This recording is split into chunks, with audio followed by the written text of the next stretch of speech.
She took the job nobody wanted at the cruel millionaire's house and lived the best days of her life. The job posting had been up for 3 months with no takers. Work for the man they called the Ice King, they said, and you'll be broken within a week. Before we get deep into the story, please let me know in the comments where you're watching from. Hit subscribe if you're hooked in and ready to enjoy the story. Because tomorrow, I have another beautiful story to share with you and I don't want you to miss it for anything. Now, let's get into the story. The fluorescent lights of the employment office buzzed overhead like angry wasps, casting a sickly yellow glow over the rows of worn plastic chairs. Zeriah Mitchell clutched a résumé, now soft from folding and unfolding, and stared at the job board that had become as familiar as her own reflection. 3 months. 3 months since she'd lost her position at the hotel when they downsized. 3 months of watching her savings evaporate like morning mist, of rationing meals and choosing between electricity and rent. The woman behind the desk, Mrs. Patterson, with her perpetual scowl and coffee-stained blouse, barely looked up when Zeriah approached for the 4th time that week. "Still nothing suitable for someone with your limited experience," Mrs. Patterson said, her voice dripping with the kind of condescension that had become a soundtrack to Zeriah's recent life. Zeriah's fingers tightened around her résumé. Limited experience. As if 5 years of managing a hotel's housekeeping staff, of juggling schedules and budgets and the 1,000 small crises that arose daily, counted for nothing. As if her business degree, earned through night classes while working 2 jobs, was just paper. "There has to be something," Zeriah said, her voice steady despite the tremor in her hands. "I can clean, organize, manage." "Actually," Mrs. Patterson interrupted, her eyes suddenly gleaming with something that might have been malicious amusement, "there is one position. Been sitting here for months. Good pay, too. Live-in household management for a private estate." Zeriah's heart leaped. That sounds perfect. Why hasn't anyone? "Because it's for James Harrison." Mrs. Patterson's smile turned sharp. "You know, the Harrison heir. The one they call the Ice King." The name hit Zeriah like a physical blow. Everyone in the city knew about James Harrison, the billionaire who'd inherited his father's empire and somehow made it even more ruthless. The man who'd fired half his workforce without blinking, who'd demolished a community center to build another one of his glass towers, who reportedly went through household staff like tissue paper. "I've heard." Zeriah began, but Mrs. Patterson was already sliding a paper across the desk. "Household manager. Live-in. Salaries $85,000 a year, plus room and board." Mrs. Patterson's voice was almost sing-song now. "Course, the longest anyone's lasted is 3 weeks. Most don't make it past the first day." Zeriah stared at the paper. $85,000. It was more than she'd made in 2 years at the hotel. It was enough to pay off her student loans, to help her mother with the medical bills that kept piling up, to finally, get ahead instead of just surviving. "What happened to the others?" she asked quietly. Mrs. Patterson shrugged. "He's demanding, perfectionist, cold as winter. Some say he's just mean for the sake of being mean. Others say he's testing people, seeing how much they can take before they break." She leaned forward conspiratorially. "Between you and me, I think he just likes watching people squirm. The smart thing would be to walk away. The safe thing would be to wait for something else, something normal, something that wouldn't require her to enter the lion's den."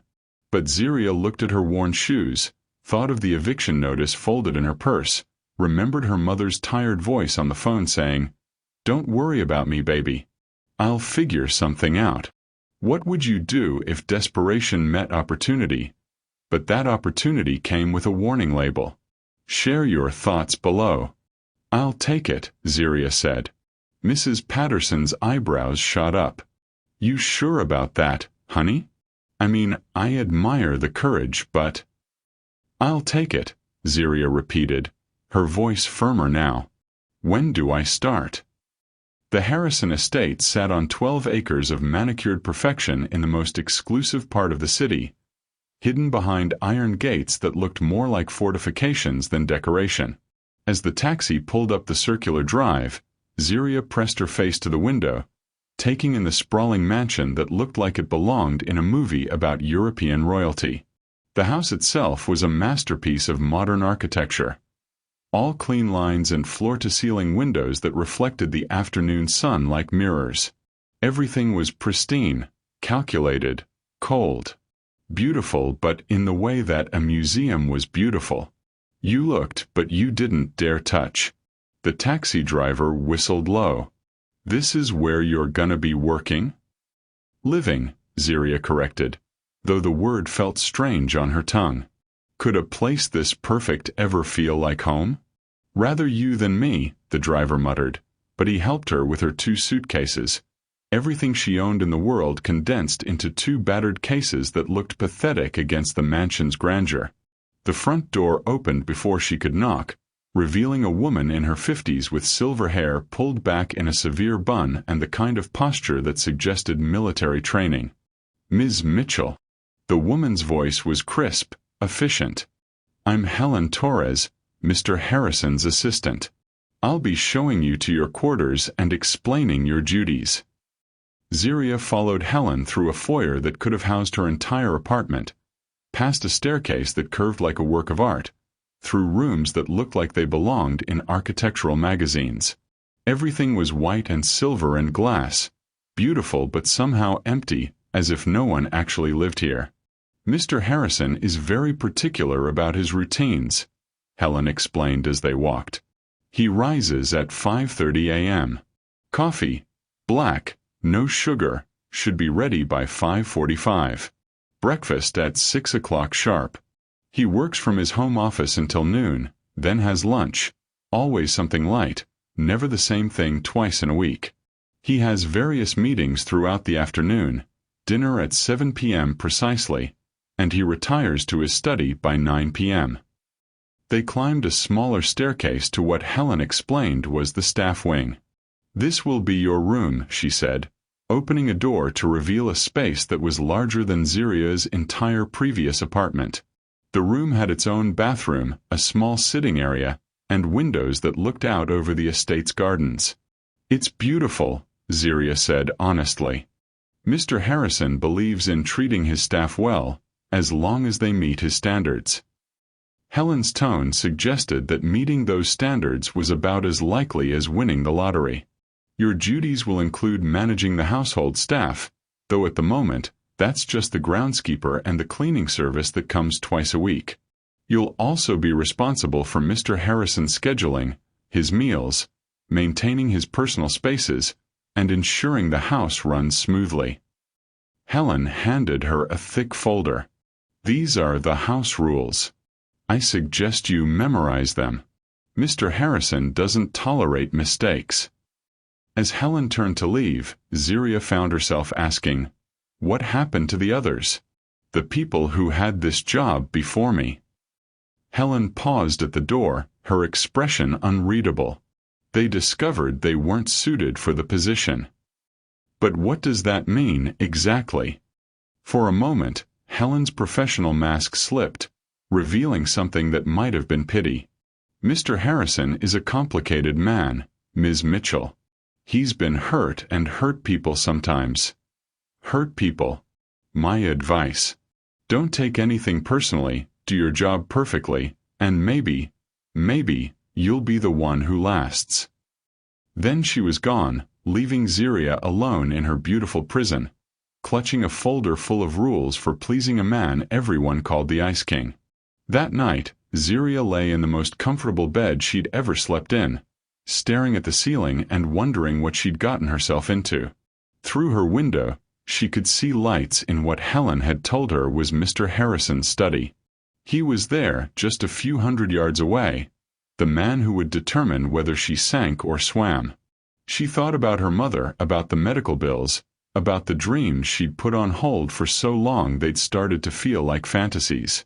This job, this chance, it was everything she needed. All she had to do was survive James Harrison. How hard could it be? The alarm clock's shrill cry pierced the pre-dawn darkness at 5:15 a.m., but Zeriah was already awake, had been for the past hour, staring at the ceiling and rehearsing conversations that might never happen. Her first day. Her first test. Her first chance to prove that she wasn't like the others who'd fled before her. She dressed carefully in her best professional outfit. A black blazer and skirt that she'd worn to every important interview for the past 3 years. It was showing its age, but it was clean and pressed, and it made her feel like someone who belonged in a place like this, even if she wasn't sure she did. The house was tomb quiet as she made her way to the kitchen, her footsteps echoing on the marble floors despite her efforts to move silently. Everything was exactly as Helen had described. Coffee maker on the counter, premium beans in the cabinet, a precise schedule that left no room for error. 5:45 a.m. Coffee ready. Black, no sugar. She'd barely finished brewing when she heard footsteps on the main staircase. Measured, deliberate, the sound of someone who expected the world to arrange itself around his schedule. Zeriah's hands trembled slightly as she poured the coffee into the fine china cup Helen had specified, but she forced them steady. First impressions mattered, especially when you were trying to survive in a house that had claimed so many others. James Harrison entered the kitchen at exactly 5:46 a.m. The first thing that struck her was how different he looked from his newspaper photos. Those always showed him in expensive suits, positioned against cityscapes or boardroom tables, his expression cold and calculating. In person, in the soft morning light of his own kitchen, he looked tired. There were lines around his eyes that spoke of sleepless nights, and his dark hair was slightly mussed, as if he'd been running his hands through it. He was tall, taller than she'd expected, with the kind of presence that filled a room even when he wasn't trying. His eyes, a pale blue that reminded her of winter sky, swept over her with the efficiency of someone conducting an inventory. Ms. Mitchell. His voice was deep, controlled, giving nothing away. I trust you found your accommodations satisfactory. Yes, sir. Thank you. She held out the coffee cup, noting how his fingers brushed hers as he took it. His hands were cold, she noticed, but steady. He sipped the coffee, his expression unchanging. For a moment that stretched like eternity, he said nothing, just studied her over the rim of his cup. Then, Helen briefed you on the morning routine. It wasn't a question, but she nodded anyway. Yes, sir. Breakfast at 6 o'clock. Would you prefer the usual or? The usual will be fine. He moved to the large windows that looked out over the estate's gardens, his back to her now. I assume you've reviewed the house rules. Zeriah had memorized them. 47 specific guidelines covering everything from the proper way to arrange his meals to the exact temperature his office should be maintained at. No music during work hours. No personal phone calls on house phones. No rearranging of furniture without explicit permission. No entering his private study without invitation. Yes, sir. I have. Good. He turned back to her, and she caught something in his expression, a flicker of something that might have been surprise or perhaps disappointment. Most people find the rules restrictive. There it was. The first test. The moment when she could either crumble under the weight of his expectations or stand her ground. I find structure helpful, she said simply. It removes ambiguity. Something shifted in his eyes. Indeed. The next hour passed in careful choreography. She prepared his breakfast, steel-cut oats with fresh berries, whole grain toast, fresh orange juice, while he read his morning reports on a tablet. He ate in silence, his movements precise and economical. She cleaned around him, maintaining the invisible boundaries that the house rules had established. At 7:30, he rose to leave for his office. I'll be in meetings until lunch. The cleaning service arrives at 9 o'clock. Ensure they focus on the guest wing. I'm expecting visitors next week. Of course, sir. What would you prefer for lunch? Something light. Surprise me. He paused at the kitchen door, looking back at her. The last 3 household managers found that particular instruction challenging. The way he said it, with a slight emphasis on last 3, made it clear this was another test. She met his gaze steadily. I like challenges, Mr. Harrison. For the first time, she saw something that might have been the ghost of a smile. We'll see. The cleaning service arrived precisely at 9 a.m. 2 women in their 40s who introduced themselves as Maria and Sophie. They were efficient, professional, and clearly familiar with the house's exacting standards. But as they worked, Zeriah noticed something else. They were afraid.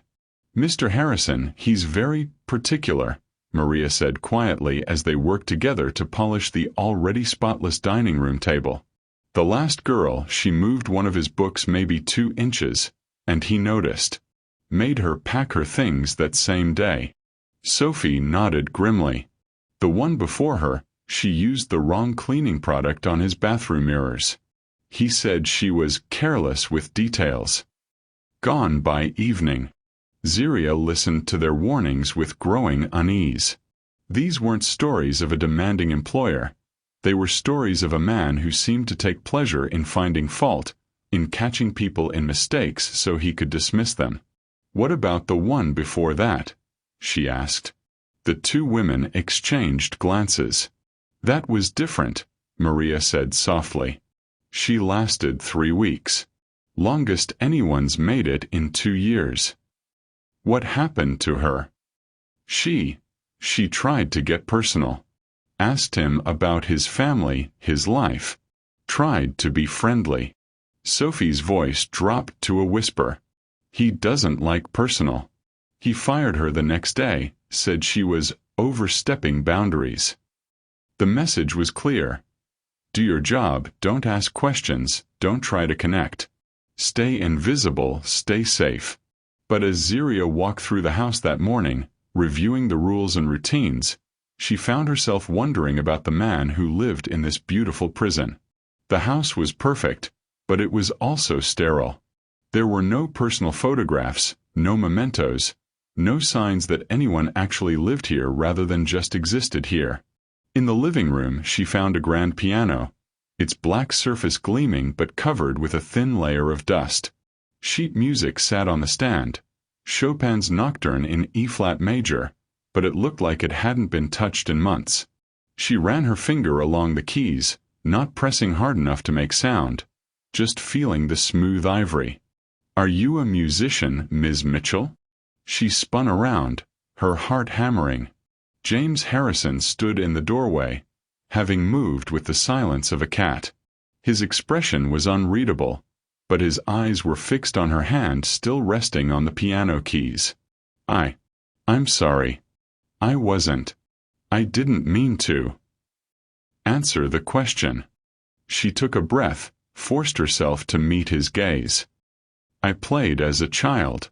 My mother insisted on lessons, even when we couldn't really afford them. She said music was important, that it fed the soul. And do you believe that? That music feeds the soul? The question seemed loaded with meaning she couldn't decipher. I think music has the power to heal, to connect people, to say things that words can't.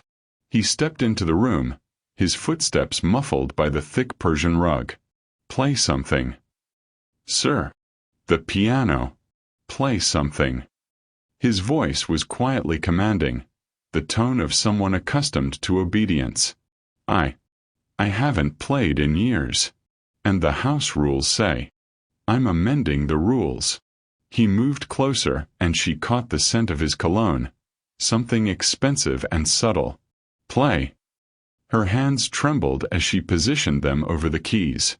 What did you play for a man who seemed to take pleasure in finding fault? Something technical to show skill? Something safe and familiar? Instead, she found herself playing from memory, her fingers finding the melody of "The Way You Look Tonight," a song her mother used to hum while cooking dinner, a song that spoke of love and hope and the kind of everyday magic that made life worth living. The notes filled the room, tentative at first, then growing stronger as muscle memory took over. She wasn't technically perfect. Her fingers stumbled over passages that would have been smooth years ago, but there was something in the music, something honest and real that seemed to transform the sterile space. When she finished, the silence stretched between them like a held breath. She turned to face him, expecting criticism, expecting to be told that she'd overstepped, that she was done. Instead, she found James Harrison staring at her with an expression she couldn't read. His pale eyes seemed to hold depths she hadn't noticed before, and for a moment the mask of cold control slipped.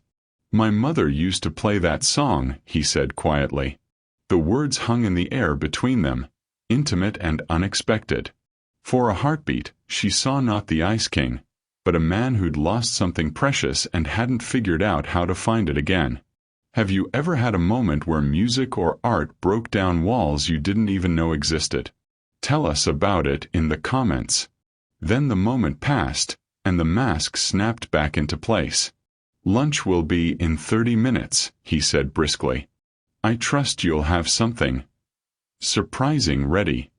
He left her alone with the piano and the echo of his mother's memory, but something had changed. She could feel it in the air, in the way the house seemed to breathe differently around them. Lunch was a revelation. Instead of the predictable salads and sandwiches his previous household managers had served, Zeriah prepared something that required both skill and intuition. A perfectly poached egg over mixed greens with a warm bacon vinaigrette, accompanied by homemade focaccia bread that filled the kitchen with the scent of rosemary and sea salt. James Harrison ate in silence, but she noticed things. The way he savored the first bite, the slight nod of approval when he tasted the bread, the fact that he finished everything on his plate instead of picking at it like someone going through the motions. "Where did you learn to cook like this?" he asked as she cleared his plate. "My mother. She said that cooking was an act of love, that you could tell everything about a person by how they fed the people they cared about."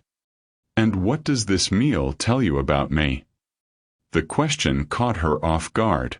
She looked at him, really looked at him, taking in the expensive clothes that couldn't quite hide the loneliness in his eyes, the perfect posture that spoke of someone always on guard. "It tells me you're hungry," she said finally. "Not just for food. For something real." The words hung between them, bold and dangerous. She'd crossed a line, spoken a truth that violated every rule about maintaining professional distance. She waited for the explosion, for the cold dismissal, for the order to pack her things.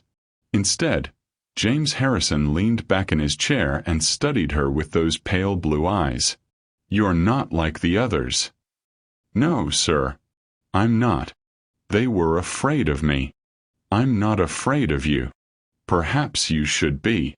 But there was no menace in his voice, only curiosity. Zeriah met his gaze steadily. "I've been hungry, Mr. Harrison. I've been desperate and scared and pushed to the edge. I've had to choose between pride and survival, between what I wanted and what I needed.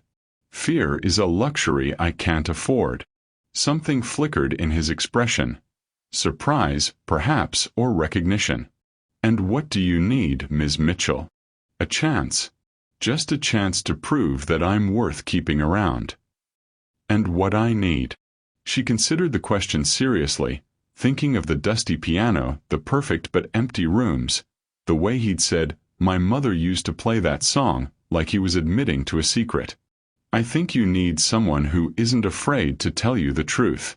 Someone who sees you as more than just your reputation." For a long moment, he said nothing. Then he stood, straightening his tie in a gesture that seemed more nervous than necessary. "We'll see how long that lasts," he said, but his voice lacked the cold edge it had carried that morning. As he left the kitchen, Zeriah allowed herself a small smile. She'd survived her first day. More than that, She'd made him curious about her, made him see her as something more than just another temporary employee. The real test, she knew, was just beginning. That evening, after James had retired to his study, Zeriah sat in her room reviewing the day's events.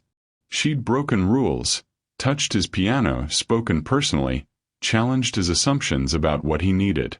By all accounts, she should have been packing her bags. Instead, she was still here, still employed, still curious about the man who lived behind walls of ice and expensive suits. Through her window, she could see the light in his study, and she wondered what he was doing in there. Working late, reading, thinking about the day's unexpected conversations. She thought about the way he'd looked when she played piano, the vulnerability that had flickered across his features when he mentioned his mother. Everyone called him the Ice King, but ice could melt. Ice could transform. Maybe that's what the others had gotten wrong. They'd tried to survive him, to endure him, to last long enough to collect their paychecks and move on. But maybe what James Harrison needed wasn't an employee who could withstand his coldness. Maybe he needed someone who could help him thaw. The second week at the Harrison estate fell into a rhythm that felt almost normal. Zeriah had learned the subtle art of reading James's moods, the way his shoulders tensed when he was frustrated with a business call, how he drummed his fingers on his desk when he was thinking through a problem, the slight softening around his eyes when she brought him coffee exactly the way he liked it. She'd also learned that the Ice King reputation wasn't entirely undeserved. She'd witnessed him reduce a contractor to stammering apologies over a 2-day delay in garden maintenance, watched him fire his accountant over a phone call that lasted exactly 3 minutes, seen him dismiss a potential business partner with such cold efficiency that the man left looking like he'd been physically struck. But those moments of ruthless control were balanced by others. Quieter moments when his guard slipped just enough to let her glimpse the man beneath the reputation. Like the morning she'd found him standing at the kitchen window, watching a family of deer graze in the early morning mist, his expression soft with something that might have been longing. Or the way he'd started lingering at the breakfast table, not quite ready to retreat to his office, as if he was hungry for conversation as much as food. The piano had become their unspoken meeting ground. Each morning, after he'd finished his coffee and before he disappeared into his world of conference calls and contracts, she would play. Never anything too bold or presumptuous, just gentle melodies that seemed to ease the tension in his shoulders, that made the sterile kitchen feel almost warm. He never asked her to play, never commented on her song choices. But he never left during the music either, and she began to notice the way his breathing slowed, the way his hands unclenched from the tight fists he didn't seem to realize he was making. On Thursday morning of her second week, everything changed. She was preparing his usual breakfast when she heard voices in the foyer. Helen's crisp professional tone and another voice, lighter, more musical. A woman's laugh echoed through the marble halls, bright and careless in a way that seemed to make the house itself recoil. "James, darling, I hope you don't mind me stopping by unannounced. I was in the neighborhood and thought, oh." The woman who swept into the kitchen was everything Zeriah was not. Tall, blonde, draped in designer clothes that probably cost more than Zeriah's annual salary. Her smile was perfect, her makeup flawless, her presence commanding in the way of someone who'd never doubted their welcome anywhere. James followed her into the kitchen, his expression carefully neutral, but Zeriah caught the tension in his jaw, the way his hands had returned to those tight fists. "Victoria," he said, his voice carrying a warning that the woman either didn't hear or chose to ignore. "Don't look at me like that. I know we said we'd give each other space, but that was 3 months ago, and I think we've both had enough time to." Victoria's gaze landed on Zeriah, and her smile sharpened. "Oh, you must be the new help." The dismissal in her voice was absolute. Zeriah might as well have been a piece of furniture for all the consideration she was given. "Ms. Mitchell is my household manager," James said quietly, but there was steel in his voice now. Victoria's laugh was like breaking glass. Of course she is. How? Quaint. I suppose after the disaster with the last few, you had to scrape the bottom of the barrel. The words hit like a physical blow. Zeriah felt heat flood her cheeks, felt the familiar burn of humiliation that she'd hoped to leave behind. She kept her eyes fixed on the breakfast she was plating, her hands steady despite the tremor she felt in her chest. Victoria. James's voice was sharp now, cutting. That's enough. What? I'm just saying. You're saying things that aren't welcome in my house. He moved closer to Victoria, his posture shifting into something that reminded Zeriah of a predator. I think you should leave. Victoria's perfect composure cracked slightly. James, you can't be serious. We have history. We have nothing. The words fell like stones into still water.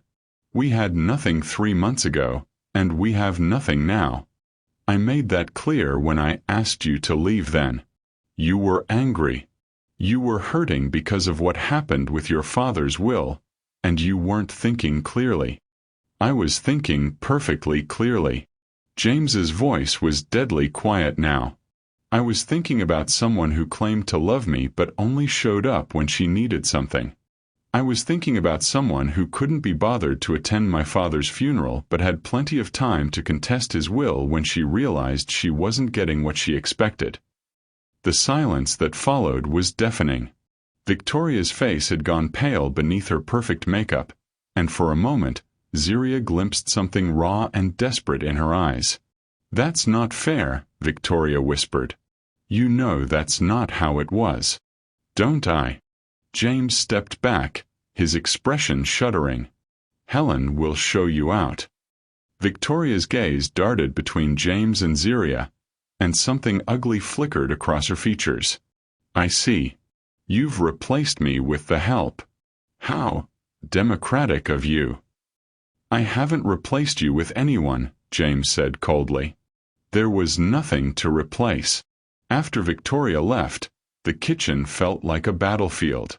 James stood by the window, his back rigid, his hands clenched at his sides. Zeriah continued preparing his breakfast, moving quietly around the space, unsure whether to speak or maintain the silence. Finally, she placed his plate on the table. Breakfast is ready, Mr. Harrison. He turned, and she saw something broken in his eyes, something that made her chest ache. I'm sorry, he said quietly. You shouldn't have had to witness that. It's fine, she said, though they both knew it wasn't. No, it's not. He moved to the table but didn't sit. Victoria and we have a complicated history. She has a way of bringing out the worst in people. Zeriah found herself speaking before she could stop herself. She brought out the best in you, actually. He looked at her sharply. What do you mean? You defended me. You could have let her comments slide, avoided the confrontation. But you didn't. Something shifted in his expression. She was out of line. She was. But you didn't have to care about that. You could have seen it as just workplace dynamics. The fact that you stood up for me. She trailed off, realizing she was walking into dangerous territory. The fact that I stood up for you what? She met his gaze steadily. It tells me you see me as more than just the help. The words hung between them, heavy with implication. James sat down slowly, his eyes never leaving her face. What do you think you are, Ms. Mitchell? The question was soft, but it felt like a test. Like he was asking her to define not just her role in his house, but her role in his life. I think I'm someone who makes your mornings a little easier, she said carefully. Someone who knows how you like your coffee and doesn't judge you for needing your routine. Someone who... She hesitated, then took the leap. Someone who plays piano in the mornings because it makes you smile, even when you don't realize you're smiling. His breath caught, barely audible, but she heard it. You do that for me? I do a lot of things for you, Mr. Harrison. The question is whether you're ready to let me. What does it mean to truly see someone? Not just their job or their role, but who they really are underneath. Share your thoughts below. That afternoon, James broke his usual routine. Instead of working in his office until evening, he appeared in the kitchen where Zeriah was preparing dinner. "Would you like to see the gardens?" he asked, his voice carrying a hesitation she'd never heard before. She looked up from the vegetables she was chopping, surprised. Yes. I'd like that." They walked through the estate's grounds in comfortable silence, James pointing out features of the landscape that had been designed by his father years ago. The gardens were beautiful but formal, everything carefully controlled and maintained. "It's lovely," Zeriah said, and meant it.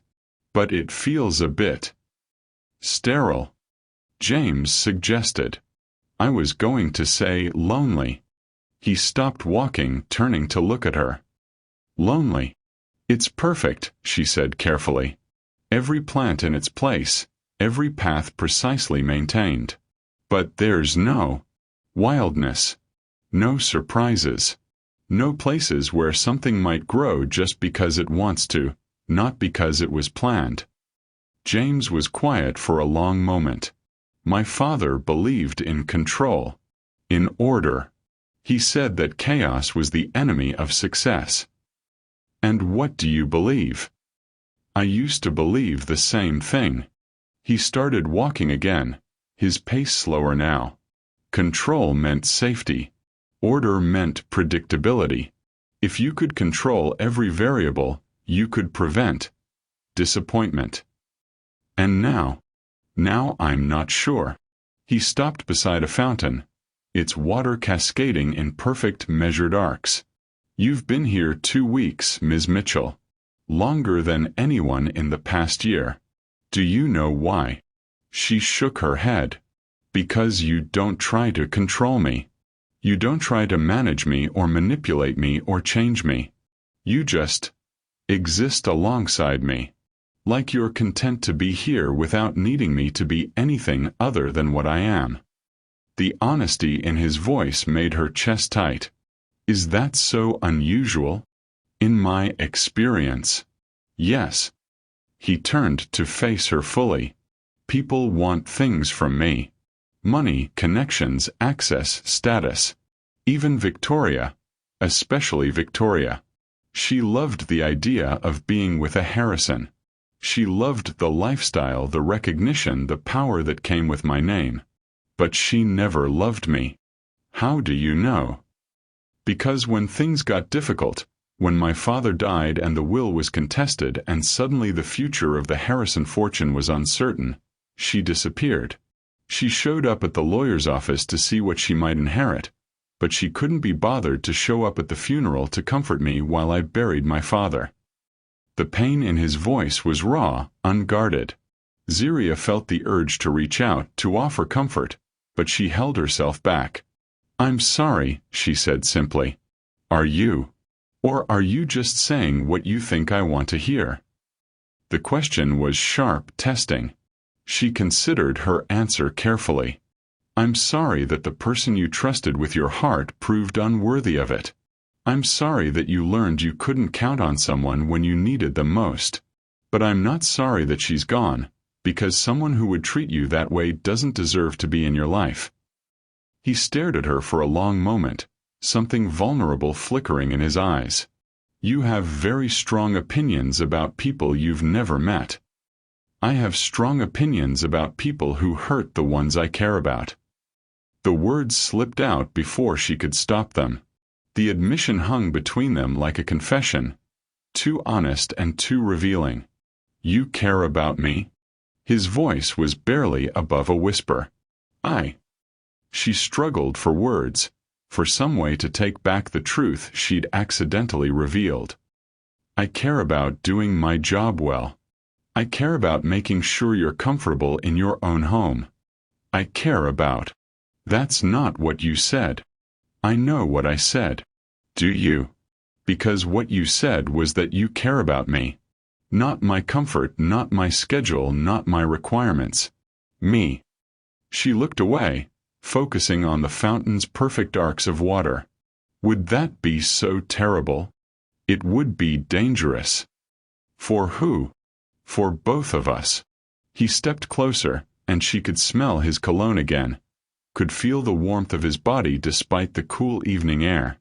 I don't know how to do this, Ms. Mitchell. I don't know how to let people close without giving them the power to destroy me. You don't have to know, she said softly. You just have to try. And if I hurt you, if I disappoint you the way I've disappointed everyone else, then I'll survive it. She turned to face him, meeting his gaze with all the courage she could muster. I've survived worse things than disappointment, Mr. Harrison. But I might not survive always wondering what could have been if we'd been brave enough to try. For a moment, she thought he might reach for her. His hand twitched at his side, and his eyes searched her face as if he was trying to memorize every detail. Then his phone buzzed, shattering the moment like broken glass. He pulled it from his pocket, glancing at the screen, and his expression immediately hardened. I have to take this, he said, his voice once again controlled, professional. It's about the Singapore deal. And just like that, the walls were back up, the moment lost. He walked away, already answering the call, leaving her alone by the fountain with its perfect, predictable arcs of water. But something had changed. Something had shifted in the careful balance they'd maintained for 2 weeks. The question was whether that change would bring them together or tear them apart. That night, Zeriah lay in her bed listening to the house settle around her.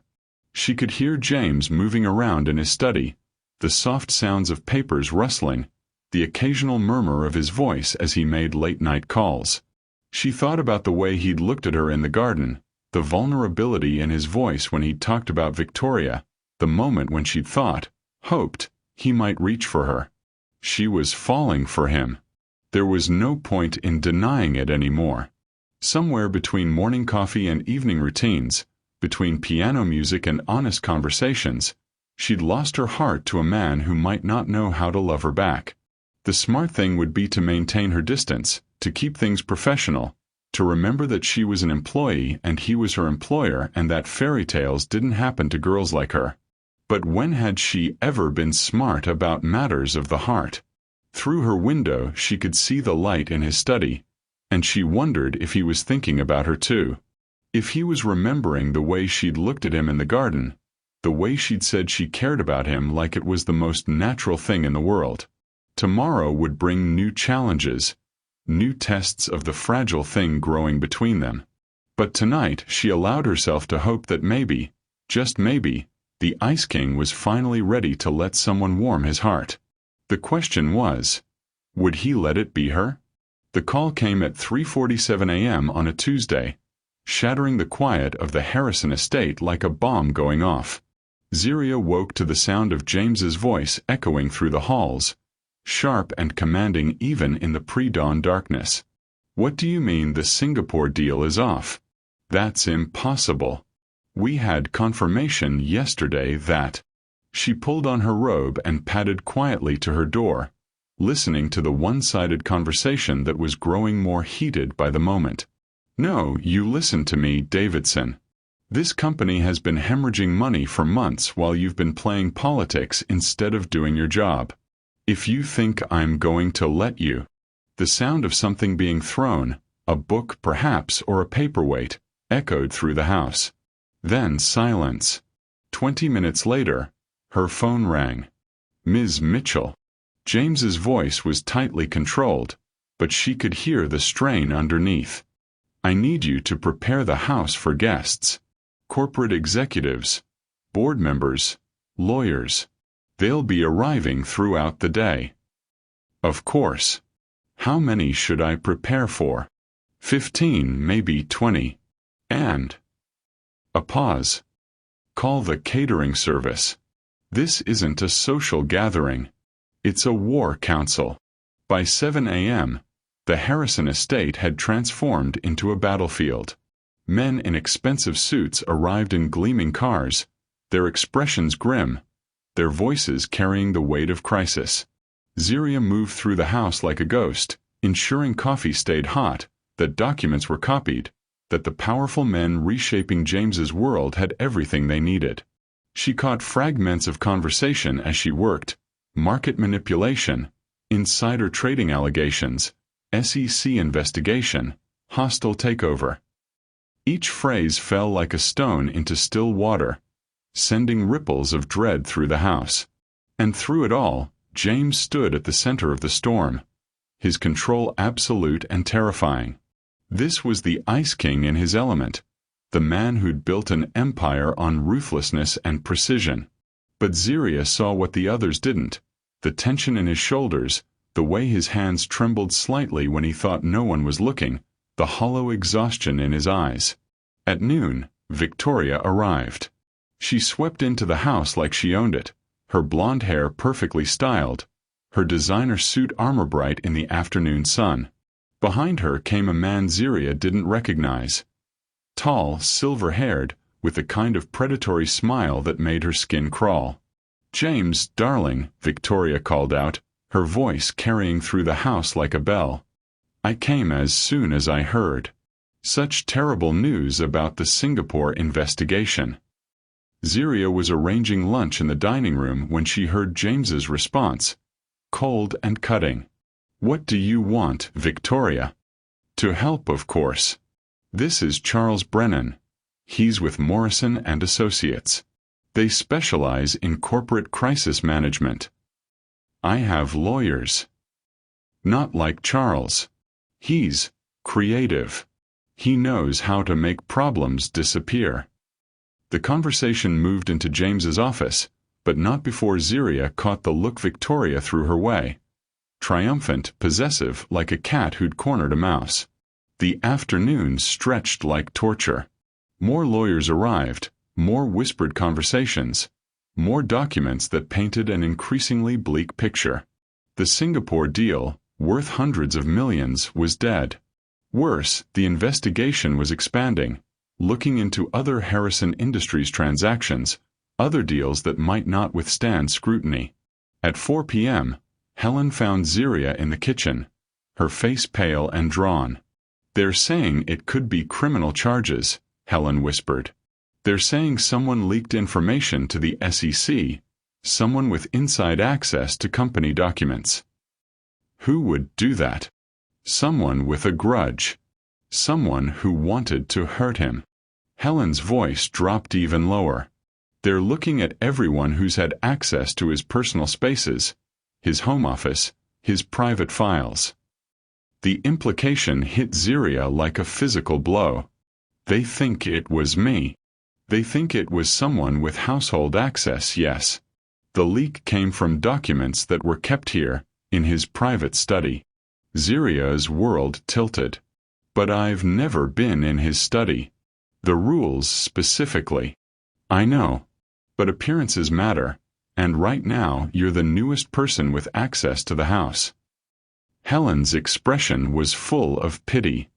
"I'm sorry, Zeriah, but they're going to need someone to blame and—" "Helen." James's voice cut through the kitchen like a blade. "I need to speak with Ms. Mitchell. Alone." Helen disappeared, leaving them facing each other across the kitchen island that had become their morning ritual, their safe space. Now it felt like a chasm. "Is it true?" Zeriah asked quietly. "Are they saying I leaked those documents?" "Some people are suggesting that possibility, yes. But you know I didn't. You know I would never." "Do I?" His voice was calm, controlled, but there was something brittle underneath. "You've been here 3 weeks, Ms. Mitchell. 3 weeks in which you've had access to my home, my routine, my private conversations. You've seen my schedule, my habits, my vulnerabilities." The word vulnerabilities hit her like a slap. "You think I used what you shared with me against you? I think you're a woman who was desperate when she came here. A woman facing eviction, mounting bills, a mother with medical expenses. I think someone like that might be tempted by the right offer. What are you saying? I'm saying that Victoria's friend, Mr. Brennan, has done some research. He's discovered that someone matching your description was seen at the Morrison & Associates offices last week. Someone who signed in using the name Z. Mitchell. The blood drained from Zeriah's face. That's impossible. I've never been to any law office. I've barely left this house in 3 weeks. Then you won't mind if we search your room. If we examine your phone records, your bank accounts, your recent communications. You want to search my room? The betrayal in her voice was absolute. You want to treat me like a criminal? I want to protect myself. I want to protect my company, my employees, my future. I want to do what I should have done from the beginning. Trust no one. Including me. Especially you. The words fell between them like a wall being built, brick by brick. Zeriah stared at the man she'd grown to love, the man who'd shared his vulnerabilities with her, who'd defended her against Victoria's cruelty, who'd looked at her in the garden like she was precious. You don't believe me, she said quietly. I can't afford to believe you. That's not the same thing. It's the only thing that matters. She nodded slowly, something dying in her chest. I see. So this is how it ends. The moment things get difficult, you assume the worst. You assume I'm just like Victoria, just like everyone else who's betrayed you. You're not like Victoria. No, I'm worse, aren't I? Because she at least had the decency to be obviously mercenary. I fooled you into thinking I might actually care. Did you? The question was so quiet she almost missed it.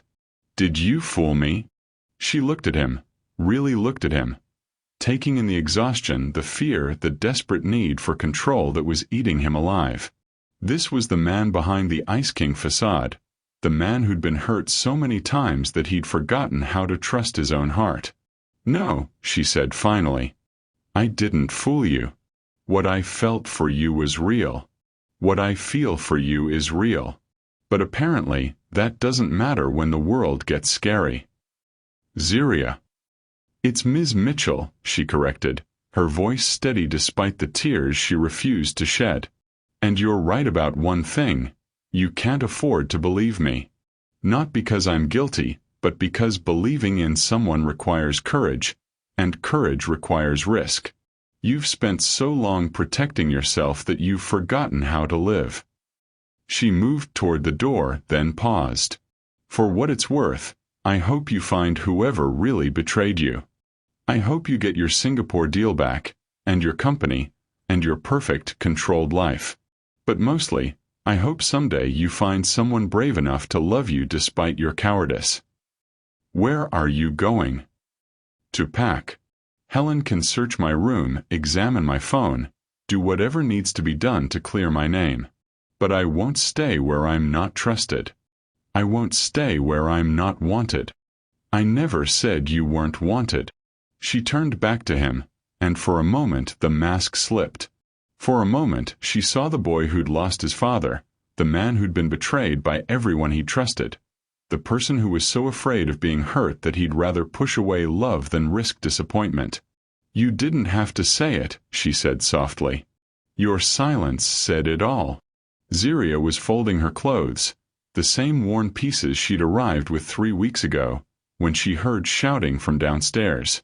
Male voices, angry and overlapping, then James's voice cutting through the chaos like a knife. What do you mean, fabricated evidence? She crept to her door, listening despite herself. The security footage from the Morrison building. Someone was saying. It's been doctored. The timestamp shows last week, but the metadata reveals it was created yesterday.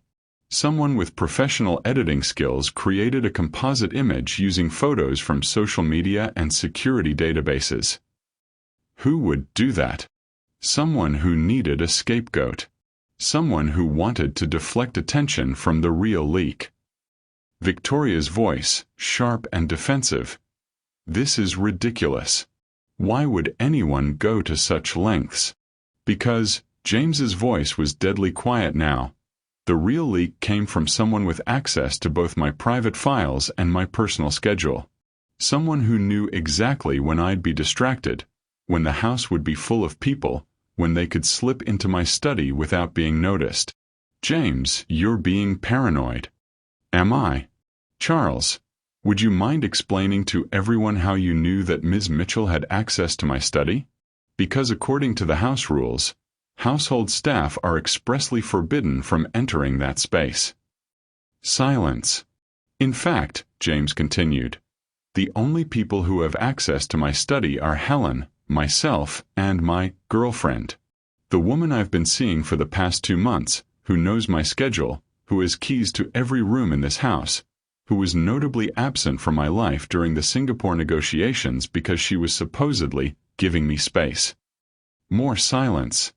Then the sound of papers rustling. Helen, James called out. Would you please show Mr. Brennan and Ms. Victoria to the door?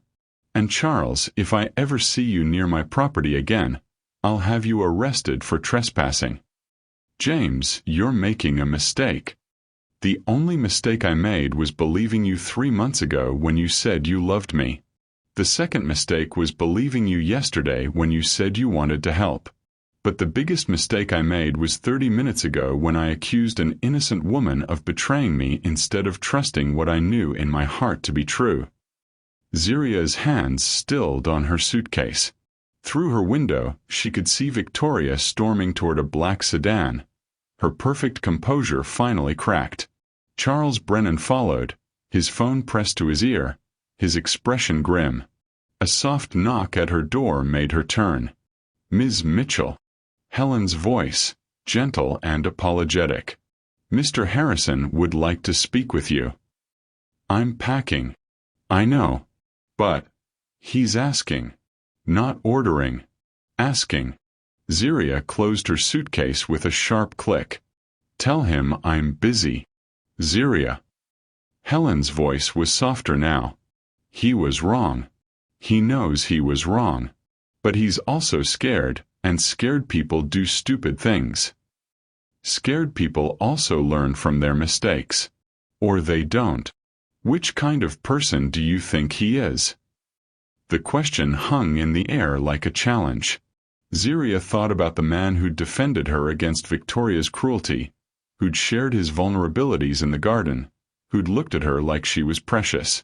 She thought about the boy who'd lost his father, who'd been betrayed by everyone he trusted, who'd built walls so high he'd forgotten how to climb them. I think, she said slowly, he's the kind of person who's worth saving. But only if he wants to be saved. Then maybe you should ask him. She found James in his study, standing at the window that looked out over the gardens. His shoulders were slumped, his hands loose at his sides, and for the first time since she'd known him, he looked defeated. You were right, he said without turning around. Victoria played me. She and Brennan manufactured evidence, created a false trail, tried to frame you for something you had no part in. I know. You know. I heard the shouting. The whole house heard the shouting. She stayed by the door, not trusting herself to move closer. The question is, what are you going to do about it? I'm going to destroy them. Both of them. I'm going to make sure they never work in this industry again, that they... That's not what I meant. He turned then, and she saw the devastation in his eyes. Then what did you mean? I meant, what are you going to do about us? About the fact that you threw away something real because you were afraid it might be false. I don't know. The honesty in his voice was raw, painful. I don't know how to trust anymore, Zeriah. I don't know how to let people close without expecting them to hurt me. So you hurt them first. Yes. And how's that working out for you? He laughed, a sound devoid of humor. It's not. It's killing me, slowly but surely. I'm 43 years old, and I have everything I thought I wanted. Money, power, success, and I'm miserable. I'm alone. He struggled for words. I'm empty. You don't have to be. Don't I? Look at my track record. My father, who loved his company more than his son. My mother, who died when I was 12 and left me with a man who thought emotions were weakness. Victoria, who saw me as a bank account with good genetics. Every relationship I've ever had has been about what I could provide, not who I am. Except one. Which one? The one you just destroyed out of fear. Have you ever been so afraid of being hurt that you sabotaged something good before it had a chance to hurt you? How do you learn to trust again when trust has been weaponized against you? Share your thoughts below. He stared at her, and she saw the moment when understanding dawned. You're saying you love me. I'm saying I loved you. Past tense. I loved a man who played piano with dusty keys and looked at me like I was a miracle. I loved a man who defended me against cruelty and shared his vulnerabilities in a garden full of perfect flowers. I loved a man who was brave enough to let me see behind his walls. And now I'm looking at a man who's so afraid of being hurt that he'll choose loneliness over love. A man who's so convinced everyone will betray him that he betrays himself first. Zeriah. No. She held up a hand, stopping him. You had your chance to trust me. You had your chance to believe in what we were building together. Instead, you chose fear. You chose suspicion.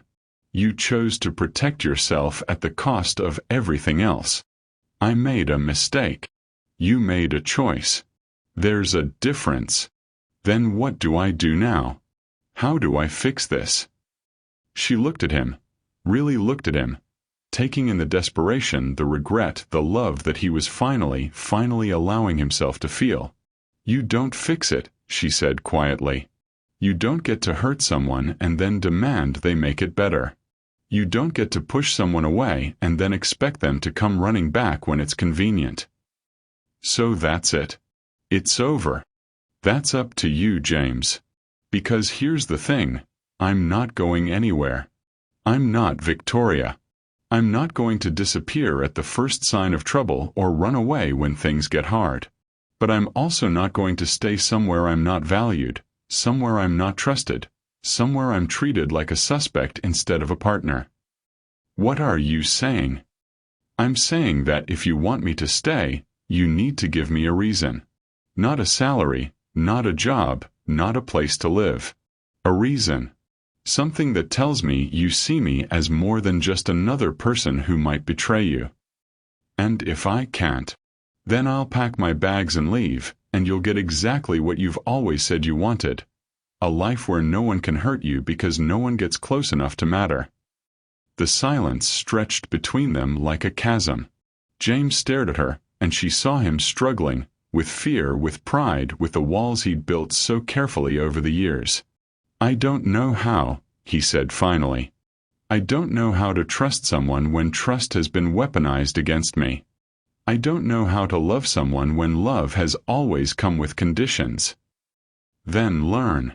What if I can't? Then you'll spend the rest of your life wondering what could have been if you'd been brave enough to try.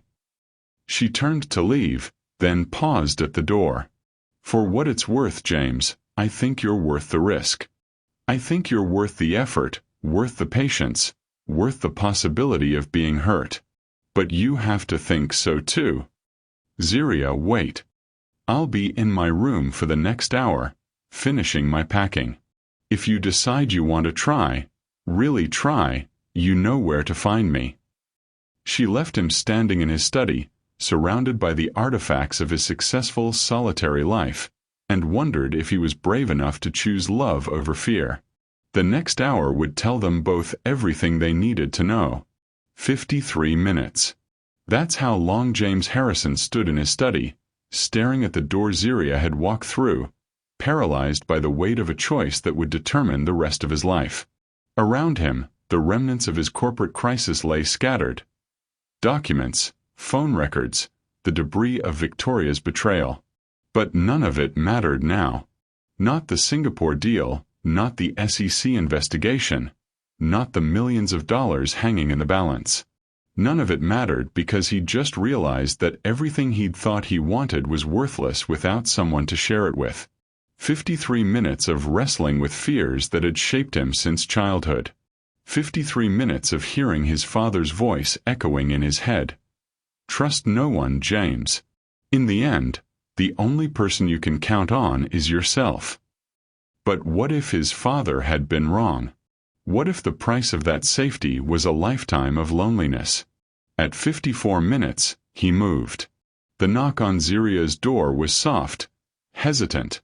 Nothing like the commanding presence she'd grown accustomed to. She looked up from her packed suitcase, her heart hammering against her ribs. "Come in." James entered slowly, as if he were walking into a courtroom where his fate would be decided. He looked different somehow, younger, more vulnerable, stripped of the armor of confidence that usually surrounded him. "I've been thinking," he said, his voice barely above a whisper. "About what?" "About the first morning you played piano for me. Do you remember what song it was?" The question caught her off guard. Yes. "The way you look tonight. Do you know why I asked you to play?" She shook her head. "Because for the first time in years, I heard something in this house that sounded like home. Not just a place where I existed, but a place where I could actually live." He took a step closer, his hands trembling slightly. "I haven't felt that since my mother died." "James. Please. Let me finish. I need to say this before I lose my courage." He took a shaky breath. "You were right about everything. About Victoria, about the investigation, about me. I am a coward.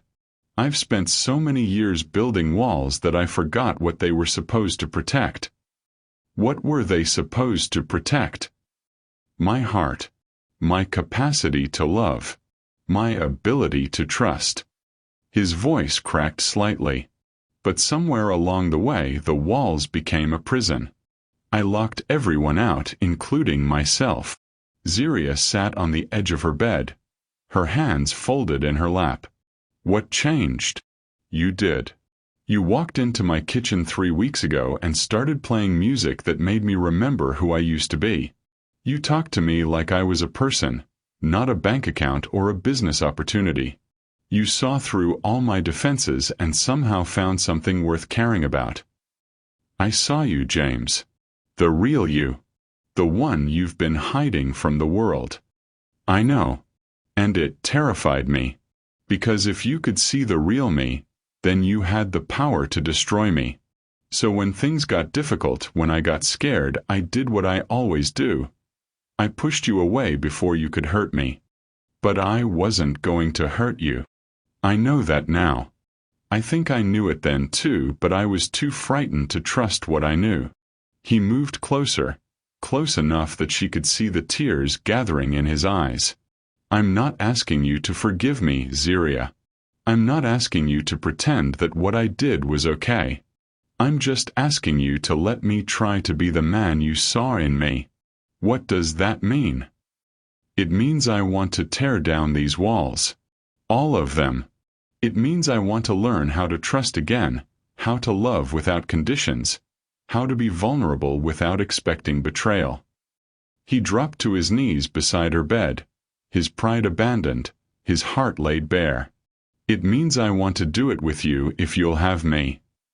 The sight of James Harrison, the Ice King himself, on his knees before her, tears streaming down his face, was almost too much to process. This was the man who commanded boardrooms, who made grown executives tremble with a look, who'd built an empire on the foundation of never showing weakness.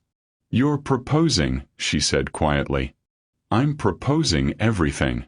Marriage, partnership, a life together. I'm proposing that we turn this house into a home, that we fill it with music and laughter and all the messy, wonderful chaos that comes with actually living instead of just existing.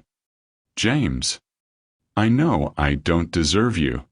I know I've given you every reason to walk away and no reason to stay. But I'm asking anyway, because for the first time in my life, I'm more afraid of living without you than I am of being hurt by you.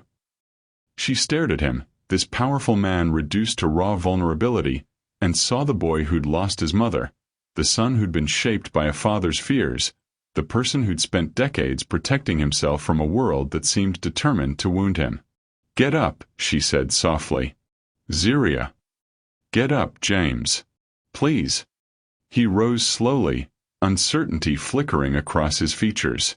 She stood as well, facing him across the small distance that felt like a chasm. Do you know what I was going to do after I left here? She asked. He shook his head. I was going to go back to my tiny apartment, if I could convince the landlord to let me stay. I was going to find another job, probably for half the salary, and I was going to pretend that these 3 weeks never happened. I was going to convince myself that what I felt for you was just gratitude, just the natural response to someone who'd given me a chance when no one else would. And now I'm looking at a man who's brave enough to ask for something he's never had before. A man who's willing to risk everything for the possibility of love. She reached out, her fingers brushing against his cheek. Now I'm looking at the person I fell in love with, the one who was hiding behind all that ice. Does that mean? It means I need to know that this is real. That when things get difficult again, and they will, you won't shut me out. That when you're scared or hurt or confused, you'll talk to me instead of pushing me away. I promise. It means I need to know that you see me as your partner, not your employee. That you value my opinions, my thoughts, my dreams as much as my ability to make your coffee the way you like it. I do. I see you, Zeriah. All of you. Your strength, your compassion, your incredible ability to find beauty in broken things. I see the woman who took a job everyone else was afraid to take, who stood up to Victoria's cruelty with grace, who played piano in the mornings because she knew it made me happy. And I need to know that you're ready to let me love you. Not just the successful businessman, not just the billionaire heir, but the man who gets lonely in the evening and who still misses his mother and who's afraid sometimes that he's not worthy of being loved. I'm ready. His voice was barely a whisper. I'm scared, but I'm ready. She studied his face, searching for any sign of the walls that had defined him for so long. Instead, she saw only openness, vulnerability, love offered without conditions or expectations. Then yes, she said, stepping into his arms. Yes to everything. Yes to marriage, yes to partnership, yes to turning this house into a home. Yes to you, James Harrison, exactly as you are. He held her then, desperately, as if she were the only thing keeping him tethered to the earth. She felt his tears against her hair, felt the way his body shook with relief and joy and the overwhelming emotion of finally letting someone in. I love you, he whispered against her ear. I love you so much it terrifies me. I love you too, she whispered back. And I'm going to keep loving you, even when it's scary, even when it's hard, even when you forget how to trust yourself. They stood there in her small room, holding each other as if they'd discovered something precious and fragile and worth protecting. Outside, the sun was setting over the estate's perfect gardens, painting the sky in shades of gold and rose. What happens now? James asked. Now we learn how to be together. How to love each other without fear. How to build something real and lasting and beautiful. And if I mess up, if I fall back into old patterns, then we'll figure it out together. That's what partnerships are for, helping each other become the people we're meant to be. He pulled back slightly, looking into her eyes. I want to ask you something. What? Will you play piano for me? Not as my employee, not as part of a routine, but as the woman I love, in the home we're going to build together. She smiled, the first genuine smile she'd worn in days. I'd love to. They walked downstairs together, hand in hand, to the living room where the grand piano waited. The house felt different now, not sterile or empty, but full of possibility. James sat on the couch, watching as Zeriah settled at the piano bench. "What would you like to hear?" she asked. "Something hopeful. Something that sounds like a beginning." She thought for a moment, then began to play. The melody that flowed from her fingers was soft and sweet, full of promise and joy. It was a song about new love, about second chances, about finding someone who sees your worth when you've forgotten it yourself. As she played, James felt something shift inside him. The walls he'd built so carefully, so desperately, began to crumble. Not all at once, but gradually, like ice melting in spring sunlight. With each note, each gentle phrase, he felt himself becoming more human, more whole. When she finished, the silence that followed was different from the uncomfortable quiet that had marked their early days. This was the silence of contentment, of peace, of two people who'd found their way home. "That was beautiful," he said softly. "It's called At Last," she replied. It seemed appropriate. At last I found someone who sees me. At last, I found someone brave enough to love me. At last, I found my home. James rose and moved to the piano, sitting beside her on the bench. "May I?" She nodded, and he placed his hands on the keys. His fingers were rusty, uncertain, but the melody he played was achingly beautiful. A simple tune that spoke of gratitude, of wonder, of a heart that had finally learned to trust. "I haven't played in years," he said as the last note faded. "What made you start again?" "You. Everything good in my life starts with you." She leaned against his shoulder, feeling the solid warmth of him, the steady rhythm of his breathing. "So what happens tomorrow?" "Tomorrow, we start building our life together.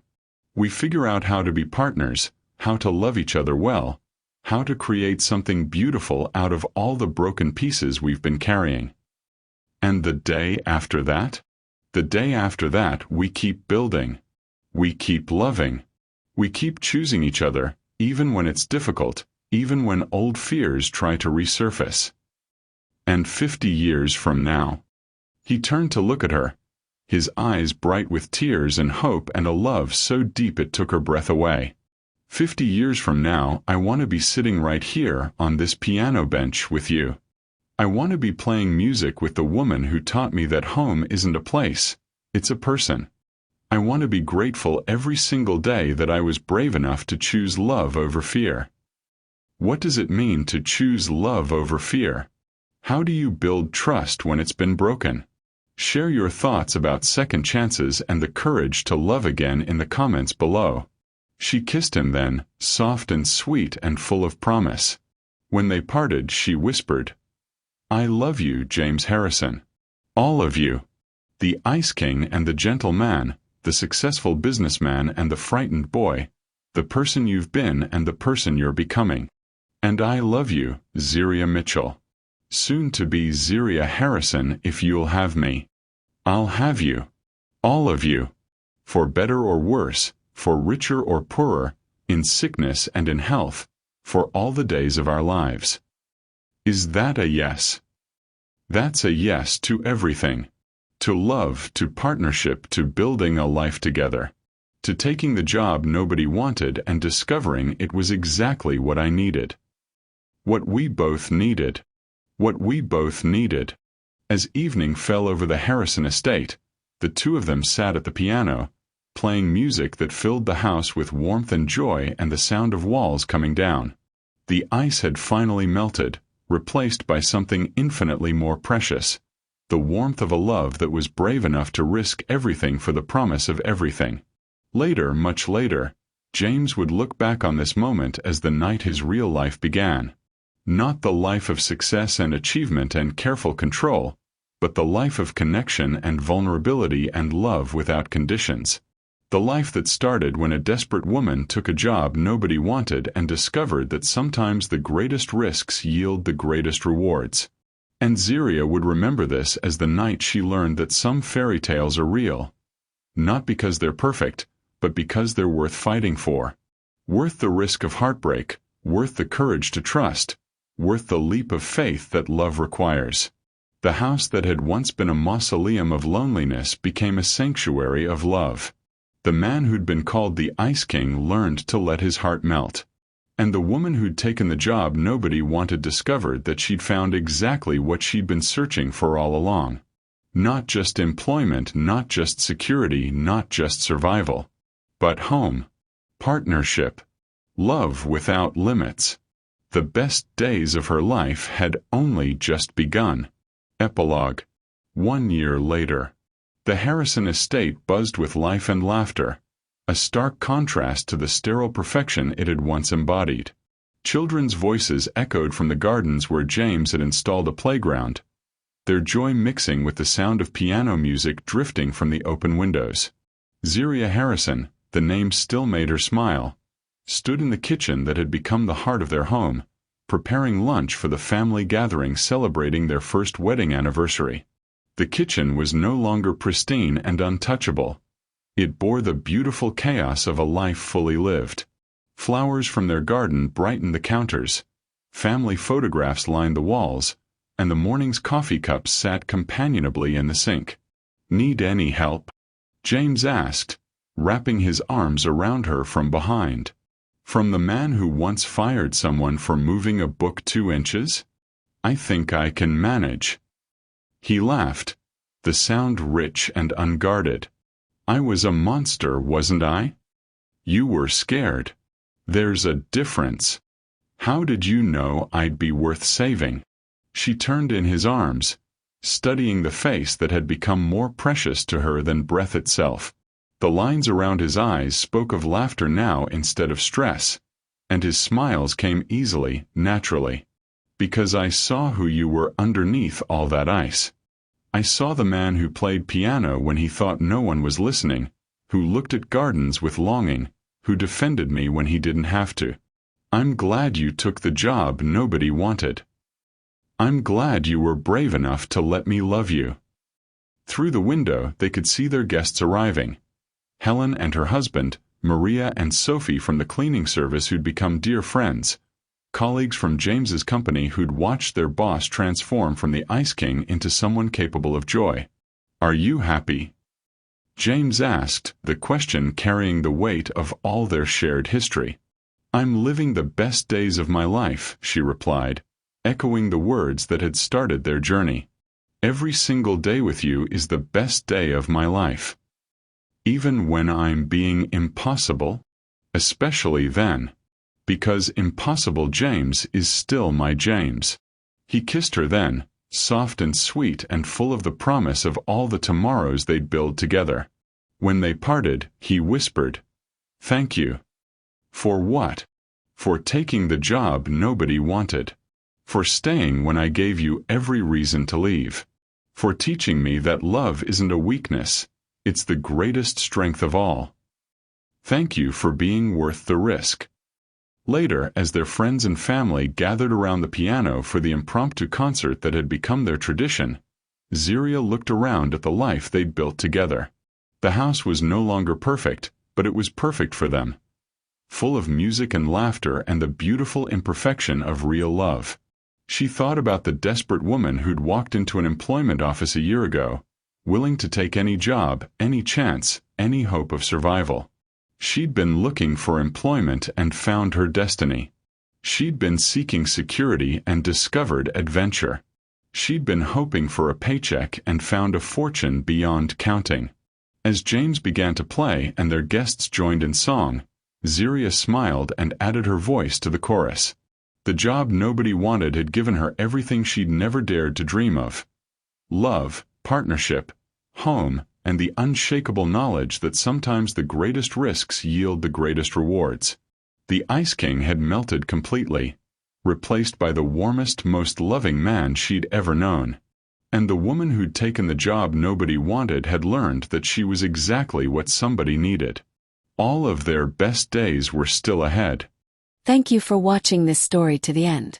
If you enjoyed this story, you will surely love the next one. It's as crazier and more intriguing as you can ever imagine. So do check it out. Click on the image showing on your screen right now to watch the next one.